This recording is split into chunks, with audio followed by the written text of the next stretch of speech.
Oh yeah, this is... Nope. All right. Now I'm expecting Farsa to be on this side of the map.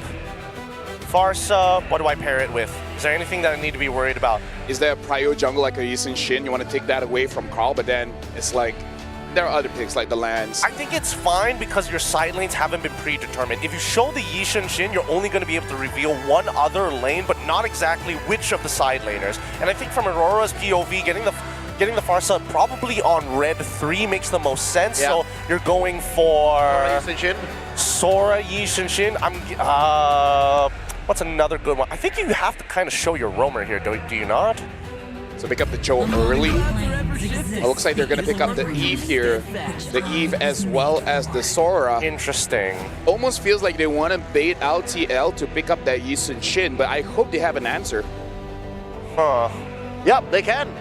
If ever they do Yi Sun Shin here in blue Uranus. 2 and 3, Uranus red 3.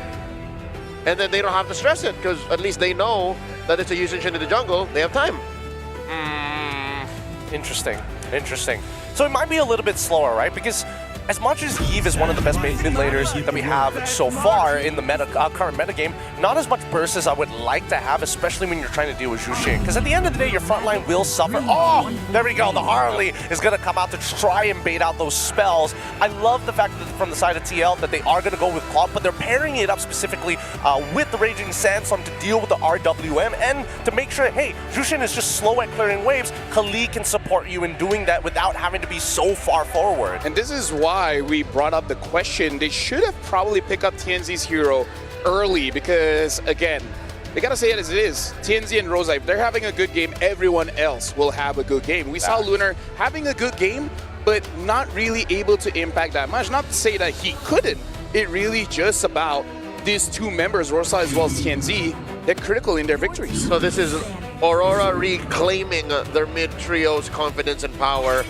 They ban out the Uranus, Liquid that takes out the Kalia. Already a very good combo, Kalia, Harley.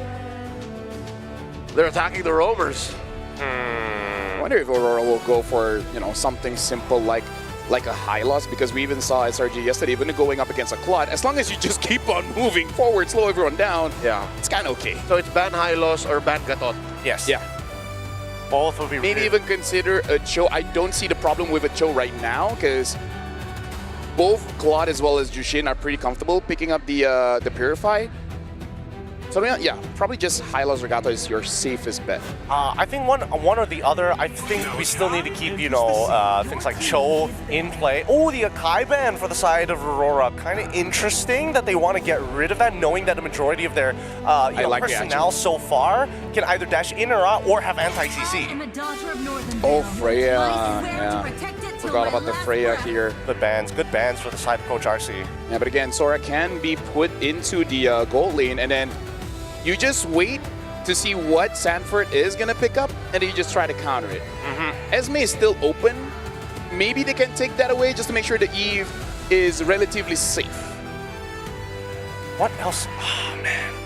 They need Peel. They need Peel no matter what. I think this Jushin is going to cause a lot of problems, especially if, you know, considering that TL at any point of time don't necessarily have to just prioritize their rotations around the mid lane. They could get JP to kind of invade early on just to make Harley's life a little difficult for the first couple of levels, and then we'll see what happens from there. CC revealed here on Red 4.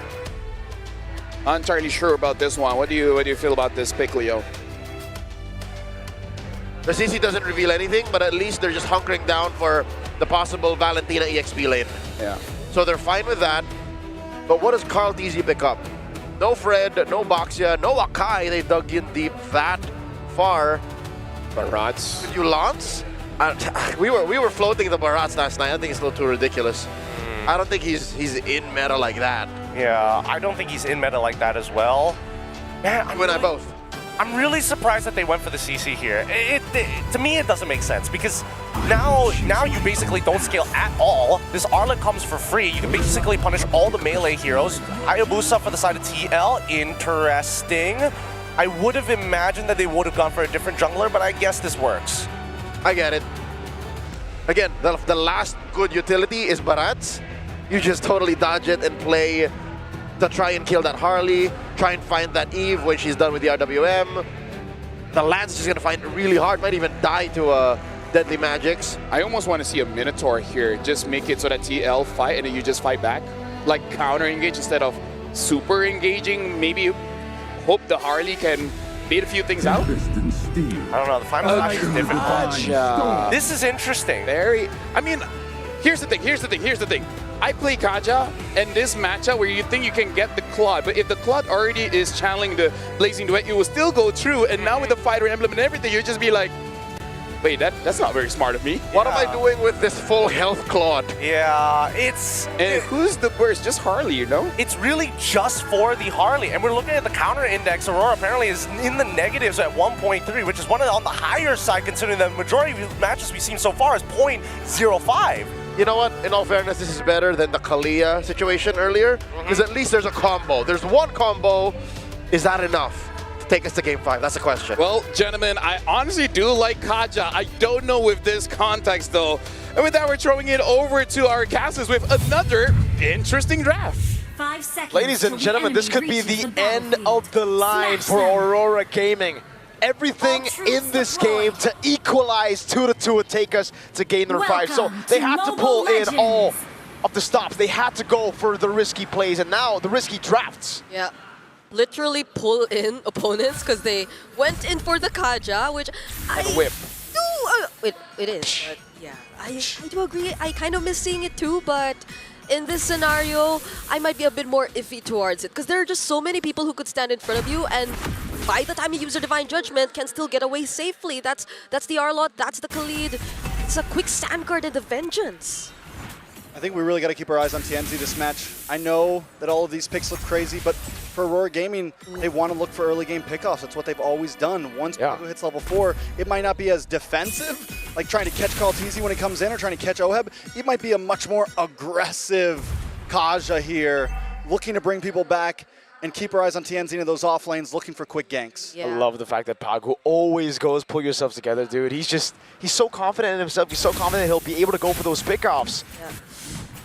So we might see him not being as hesitant whenever he tries to go for those Divine Judgments. And even those flickers surprises, because I think that's what's gonna really trigger a lot of the battle spells from Team Liquid, so TNC could be a bit more free to deal with the burst damage because he's gonna be the main source of that at this point. You can't really expect to get much from your sides just yet. And now they're really trying to look for potential ways that they could make his presence felt, but Oheb, I feel, is a bit too careful in the laning too, and we've seen how disciplined he played this Claude even in the previous game. Yeah. I think, in a way, the Kaja pick actually kind of ruined a bit of what I was expecting. I thought, again, I had a similar opinion to Lafel. I thought it was going to be a Minotaur, a hard CC hero to come in as Roam, because I thought you would want to put TL onto more Purify so that your crazy poke, the assassin threat from TNZ could be more. Now it's that up top. Magic on Oheb. Oheb might not be able to get away from this one. He's gonna live though. The Deadly Magic was enough. TNZ wants to try to finish it, but he goes too deep and he's taken out. First blood over to Sanji. Sanji just literally followed him with the Lantern Flares, and he had no other way to get out. The Space Escape was already used just to pour out the damage for the Deadly Magic. But you understand why Aurora Gaming wanted that kill on Oheb so badly. It's just that it was a bit too desperate of an attempt. Uh-oh. Siggy Boom. Flickers out. Kaltizi. Okay, doesn't get the quad shadow. It's all G. But yeah, again, right? Like, everybody has Flicker. And again, because Oheb, imagine if they had a hard CC, kind of like a, let's say like a Minotaur, that forces you to go Purify. Oheb might not have lived that. They would have just bypassed through it, and he wouldn't have been able to space out the way he did. Now, that's another. Pagu forced to use the Flicker.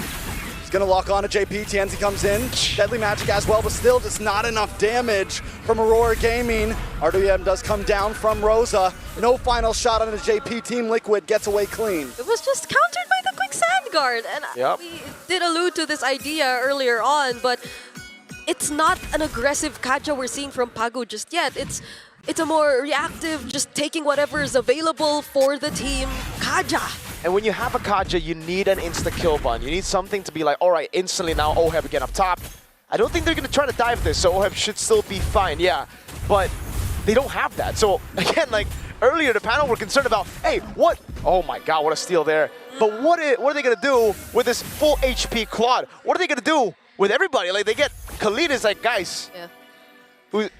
okay, I guess he's just gonna go and heal. Yeah, and that's a Claude who literally first item prioed the Demon Hunter Sword, and not even any magic defense items, not even tough boots or not even a robe. He really just wanted to go for damage. Oh, wait. Nice grab onto Sanford. Final slash though to response, and in comes Sanji and the rest of the team in a huge sandstorm onto Aurora Gaming. Sanford is taken out, though Lunar able to get the kill. JP as well. Carl Teasy finds Lunar, but it's a 2-for-1 right now. Pagu, Rosa, Tienzi back under the tower, but a decent trade for Aurora Gaming. Yeah, really good. At least they were able to force it slightly under the turret. Rosa, though, okay, there's no Ogi Shadow kill, so he will be surviving that. But yeah, it took a while, but at least Aurora Gaming were able to get the job done. That kill onto Sanford and JP are going to be very much worth it. And you see how the idea of forcing a fight in a place which is slightly favorable for you can actually do wonders for this lineup. It was under the turret, so despite Sanford not being insta-killed, he was kind of forced to just go in to actually get more HP with a vengeance. And it ultimately got him to take way more turret shots than he should. And the fact that JP got a Raging Sandstorm was great. If it wasn't for Rosa, who already planted himself down with the real-world manipulation, so much damage AoE onto them. So JP and Sanford were just trying to survive, got melted down by those taps. Yep. Now we see they are going to be positioning first in this upcoming turtle. Lunar is there too, but he's getting poked down by Sanford here. Oh, they go for the setup. Whoa! Oh, nice RWM on Sanji, forced to flicker back. As Siggy Boom continues to attack onto Oheb. Oheb able to take out Lunar, and Carl dashes in with a shadow kill, but the group up saves them all together. Lunar down. Team Liquid come out with the extra win. That was perfect from Kagu. Yeah. He got Sanji and still they didn't have enough damage, dude. Yeah, this is a Jusin who is on a slightly tankier or a Brave Smite emblem, which you would recall was introduced quite a while ago or a while back, but that was just the Crimson Beacon keeping him safe there. And Kyle TZ, you cannot distract this guy. Yeah, you can't distract this guy. I understand it now. Yeah. They pick up the Khalid, they see the Harley now. Shadow kill on Lunar. Could be okay, able to respond. Back to Carl TZ. Oh, but he goes down. Licks back. Carl TZ doesn't have the range right now. Lunar is safe. Back to the point though. I think I understand it now. Understand what? Wait. Wait, okay. Harley. Jumping around, right? There's already Khalid to handle it. You jump on the Harley, you win it out because you're a tanky boy. Then as you jump around to your previous to your hat, okay, Hayabusa comes in. So it's like they have so much mobility that it bypasses that escape tool. Stanford once again with a huge final slash. In comes Sanji. The shifting clouds, but it's not enough. Rosa Oheb taken out as Oheb threads through, but Siggy Boom jumps into the midst of it and takes out Sanji and Oheb. Oh, one, but in comes Carl TZ. The final hit on to Sanford. Siggy Boom still in the back line, 3 for 1. Aurora Gaming still wins out in these trades. Maybe not choose fights that are in those positions, that are close or near to turrets of Aurora Gaming, where Rosa can just comfortably use the real-world manipulation, because that happened twice in a row now, but it was just a lot more valuable for Aurora Gaming this time. Yeah, maybe choose your fights better, right? Like, I know you're Team Liquid and all, you know, you're like the final boss, but you still also have to respect the enemy team, I agree. That just felt like complete disrespect. Raging Sandstorm on Tienzi. See, Magic Trick's back. Out comes the RWM, and Rosa catches 3 with the shifting clouds as well from Lunar. Carl wants to come in. He's looking for the shadow kill, but he's just stuck right now. Has to dash back. Sanford's gonna be the next on the block as Carl TZ falls next. And Aurora Gaming are looking to even the score. By the way, the shifting clouds actually brought Liquid out of the real-world manipulation, but the damage was still enough for Aurora Gaming. Lunar got a triple, and that's gonna be a massive problem for them moving forward. And it was just complete disrespect from Team Liquid. Again, you have the mobility, but it doesn't mean you have to chase Tienzi like that. They use all their resources to go in, and they forgot completely how their composition was supposed to work. Yeah. How Aurora Gaming could pick them off. Yes, they didn't have enough damage at the start of the game, but after those constant throws from Liquid, they definitely do now. Yeah. Take a look at the replay again. Brother.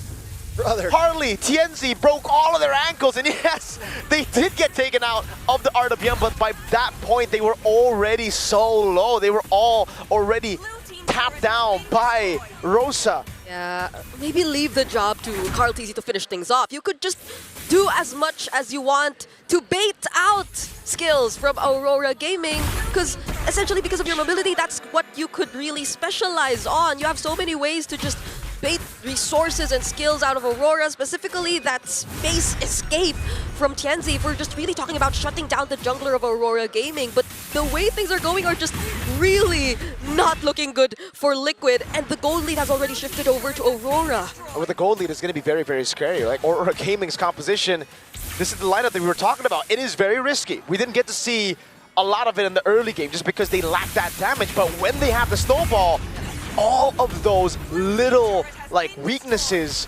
disappear. Now you have enough damage, whoever you go for in the Divine Judgment, and also it acts as a distraction for Tianzi to just go over to Oheb in the back line, or even Sanji. Not just that, but JP, this is I mean, the Khalid can be a risky pick as well, and once it falls behind like this, 0, 2, and 5, there's not much JP can do. He can bring in the big engage, but he's immediately shredded down, crowd controlled.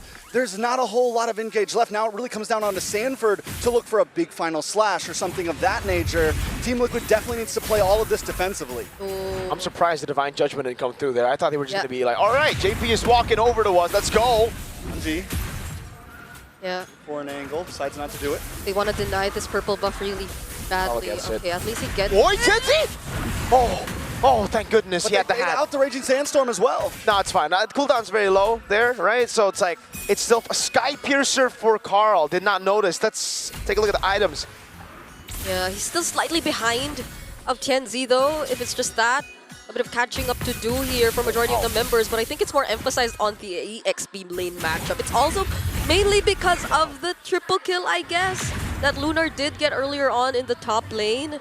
But I think that's where we put a bit more importance on what Trek said about Sanford being the guy who could potentially turn things around for Team Liquid here. It's really that final slash onto the right target that could shift things a bit towards their favor. Yeah. It really seems like for Aurora Gaming, coming into this mid-game, I thought there would be more physical defense items, but they're still going for like traditional build paths here. Even the Oracle straight for Lunar, despite not having any more healing from the rest of the team here. So, again, I would like to have that Pagu. You're gonna get pulled back.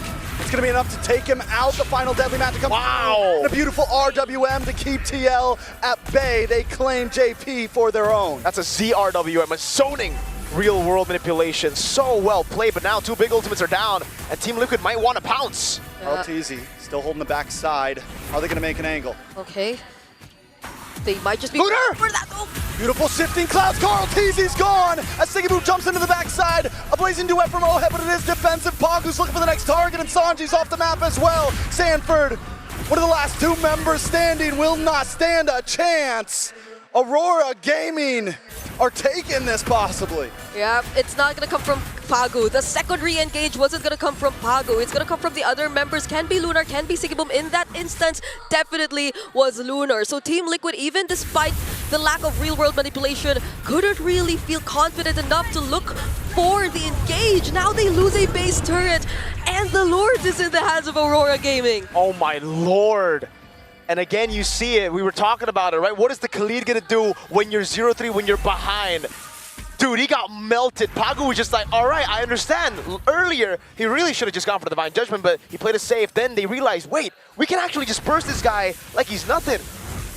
Divine Judgment goes in. They all go for the damage, and even that zoning ult from Rosa to save them from a possible flank angle from Team Liquid. It was beautifully done. Aurora Gaming, after game number 3 earlier, I really thought they had forgotten a lot of what their win conditions were. But they reset so good, and now with, again, a very interesting composition. As the panel said, Tianzi just loves it. Yeah, this is terrifying. Pagu has the Chastise Pile Drawn and also the fleeting time. So whenever they get a successful pick-off, it could be an easy round 2 for them. Worst case scenario for Team Liquid, and they have to rely on the way. Why? Pagu? He flickered. Oh! Get pulled back. JP with the Raging Sandstorm. RWM is canceled. What? Clouds from Lunar. JP just can't get the kill as TNZ continues to creep forward. But Oheb backside with a blazing duet plus a winner crown, but still nobody drops just yet. Tianzi gonna go in, Sigiboom with the damage with the curtain call. Oheb able to flicker out. They defend. Oh my goodness. Immortality pickups too were there. Team Liquid had to play it a bit safe, but that was a really commendable engage that we saw from them. Nonetheless, Aurora Gaming though, they already take out 2 base turrets and that's gonna matter a lot. But we've seen Liquid in this situation. So despite the Pagu fumble on the Flicker Divine Judgment, it is still a win. They got 2 base turrets, like Brigida just said earlier. So it's still going to be really tough for Team Liquid to handle the waves here in the side. Aurora Gaming, this would have actually been the way for Team Liquid to punish Aurora Gaming. They need to stick together, right?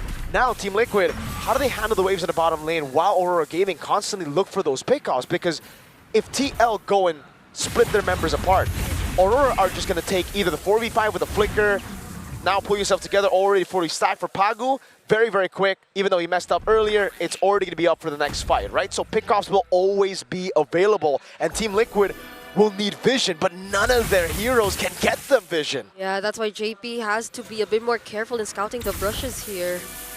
I do want to say I think Aurora Gaming maybe pushing a little too hard here. Needs to still keep it slow. It's still TL that you're up against. They do gain position. They wanted that pick off a second ago, but that could have been risky, so I like the fact that they backed off, gain position over the Lord. Yeah. I really consider who Liquid are willing to send to the opposite lane to here, because ideally it'll be Carl Teasy with a bit more of the mobility to get back somehow, despite the nerfs on the Shadow of the Hayabusa. Oheb, it's not really coupled with the Lui, so there's no easy way to go for those opposite lane manages, but this is what makes it terrifying. Look at where Tianzi and Rosa currently are positioned across the map. You couldn't just send out anyone at this point to take care of the lanes. Chastise Polder and the Melfic gun again. It's the pick off Carl Teasy. Oh, he checks the bush, and they go for the sentry. They're able to reveal, they get that vision onto Aurora Gaming, but it's going to be down for quite a bit now, and that's another window that opens for Aurora Gaming that starts to close off for Team Liquid. Okay, they're gonna go for JP here. Sanford and Sanji. Oh! Wasted out. A beautiful winner crown from Sanji. Carl Teasy's looking for an angle now as well. Team Liquid making their way in. Pagu getting caught up by Oheb. Siggy Boom taking some damage as well. TNZ's forced to flick back with a hat trick. Yeah. TL now has control over the Lord Pit. They gotta go for it. Pagu, no Divine Judgment, RWM! The end does come down. Pagu looking in as well. Carl Teasy able to take the Lord though. And Pagu's shredded down, but a blazing new he does pop. JP in the backside looking for TNZ. Pagu there as well as Siggy Boom and Sanji in the 1v1. Lunar with the shifting clouds, but may go down. Carl Teasy taking this game into his team's hands. JP with a double Siggy Boom? That's a shutdown. Wants to cut all alone. I'm not too sure about the Sanford. Okay, uses the flicker. He catches up somehow, and the final slash too. Siggy Boom just needs to try to buy time. Carl Teasy's there with the shadow kill. Winter Crown comes out, buying time for his team. It's 20-second death counters for Aurora Gaming. But the Lord, the game, is back into a possible Team Liquid advantage. And again, well played. Hey, I question it.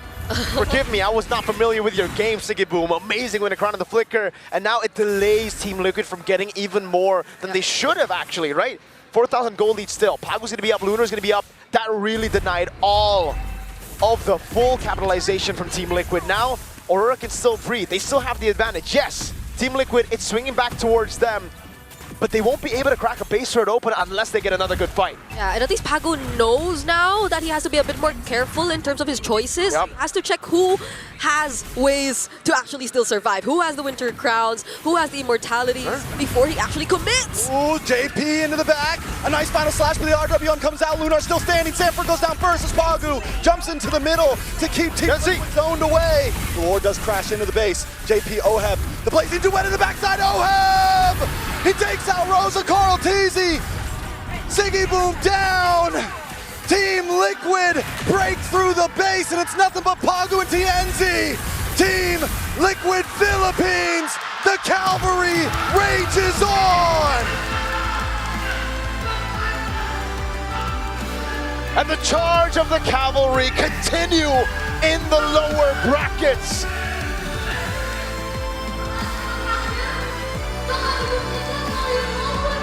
Oh my goodness. They bend, but they do not break.